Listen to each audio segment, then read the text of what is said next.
নমস্কাৰ, মই এতিয়া আছোঁ নৰ্থ গুৱাহাটীত অৱস্থিত বুদ্ধ টেম্পলত। বহুত দিন ধৰি টেম্পলটোত আহিম বুলি ভাবি আছিলোঁ, কিন্তু আহিব পৰা নাছিলোঁ, সময় মিলাব পৰা নাছিলোঁ। সেইকাৰণে আহিলোঁ আজি। বলক ময়ো চাওঁ, মোৰ লগতে আপোনালোকক কিছু টেম্পলৰ পৰিৱেশটো দেখাই দিওঁ। ভাল লাগিলে শ্বেয়াৰ কৰিব, লাইক কৰিব, কমেণ্ট কৰিব। তো বলক ভিডিঅ'টোলৈ আমি আগবাঢ়োঁ। তো এখন আধাৰশিলা হয়, এখনত লিখা আছে ডক্টৰ হেমপ্ৰভা শইকীয়া।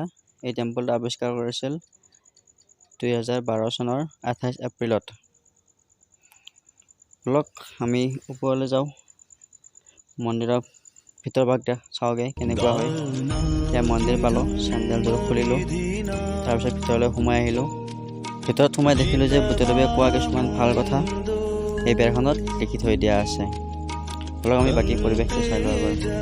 এয়া দেখিছে বাইদেউজনীয়ে বুদ্ধদেৱক প্ৰণাম জনাই আছে। এইটো বস্তু মন কৰিব, বুদ্ধ মন্দিৰত শিৱ বাবা আৰু শ্ৰীকৃষ্ণৰ মূৰ্তি, কি আচৰিত নহয়নে? ফলত আমি বাকী পৰিৱেশটো এবাৰ চকু ফুৰাই লওঁ। এণ্ট্ৰি বুক, আপুনি যদি ইয়াতেহে আপোনাৰ নাম, মোবাইল নাম্বাৰ, বয়স লিখি থৈ যাব পাৰে। This is prime minister doctor Hemprabha Saikia.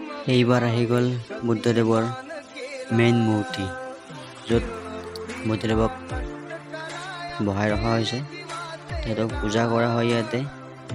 আৰু তেখেতৰ এইবিলাক বস্তু আপোনালোকে কিনিব পাৰে, পাৰ্চেছ কৰিব পাৰে কিবা এটা দি কিনে। চ' ডনেশ্যন বক্সত বাইদেৱে পইচা ঢালিলে। এইবিলাক আপোনালোকে শিকিব পাৰে, কিতাপ আছে, কিতাপ পঢ়িব পাৰে, খোল বজাব পাৰে, কৰতাল বজাব পাৰে, কিছুমান বস্তু শিকিব পাৰে। এইটো হ'ল দবা, আমাৰ দবা মন্দিৰবিলাকতো দেখা যায়। চ' এইটো হ'ল মন্দিৰৰ চাৰিওফালৰ পৰিৱেশ, মন্দিৰৰ ভিতৰৰ পৰিৱেশ। চ' আমি ইয়াৰে পিছত যাম, লাহে লাহে বাহিৰলৈ যাম, তাতে ভিতৰৰ পৰিৱেশটো চাই লওক। সেইবিলাক বা কি নাজানো, তাত হৈছে আৰু সিহঁতক লাগে কাৰণে, আমিতো নাজানো। এতিয়া আমি আহিলোঁ বাহিৰত। এয়া চাওক বাহিৰৰ পৰিৱেশ। বাহিৰৰ পৰিৱেশটো ভিতৰতকৈ বেছি ধুনীয়া, আপোনালোকক দেখাই আছোঁ। এতিয়া আমি ওপৰলৈ যাম, যিটো বুদ্ধদেৱৰ ডাঙৰ মূৰ্তি, আমি সেইটো চাবলৈ যাম এতিয়া। এইটো দেখিছে আপোনালোকে।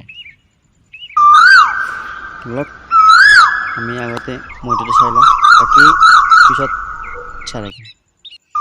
এতিয়া ওপৰলৈ গৈ আছোঁ মই, আপোনালোকে চাই থাকক, মই কৰি লওঁ দেই।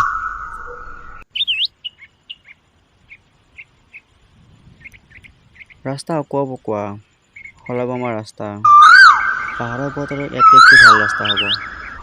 বলকচোন, যে জোচ আছে, উঠি যাম পাহাৰৰ ওপৰত। কিমান উঠিব লাগে, অকলে অকলে আহিছোঁ, ছিংগল লাইফ হয়, অকলে আহিব লাগিব। অলপ পাই গ'লোঁ এতিয়া ওপৰ। অ' মাই গড, এইফালে যাব নোৱাৰি দিয়ক। ইয়াৰ পৰা এবাৰ দেখাই দিওঁ কেনেকুৱা লাগে চাব। মোৰ ভাল লাগিছে, আপোনালোকৰ কেনেকুৱা লাগিছে ক'বচোন। আহিব, যেতিয়া মন বেয়া লাগি থাকে তেতিয়া আহিব, নিজৰ মানুহজনীক লৈ আহিব, মনৰ কথা পাতিব, লগৰ ফ্ৰেণ্ডটোৰ লগত আহিব, মা-দেউতাৰ লগত আহিব পাৰে। এতিয়া আপুনি সকলোকে লৈ আহিব পাৰে।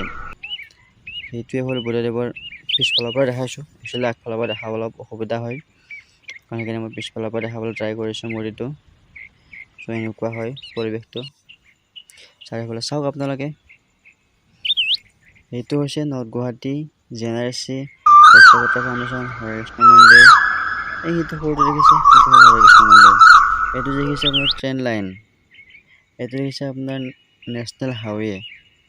আমি ইমান ওপৰত আছোঁ, চব বস্তু সৰু সৰু দেখা গৈছে। চ' দেখালোঁ আপোনালোকক, ভাল লাগিলে ক'ব। এইটো মই মোৰ ওপৰত বুদ্ধদেৱ। চ' ভাল লাগিলে শ্বেয়াৰ কৰিব, কমেণ্ট কৰিব, ফ'ল' কৰিব।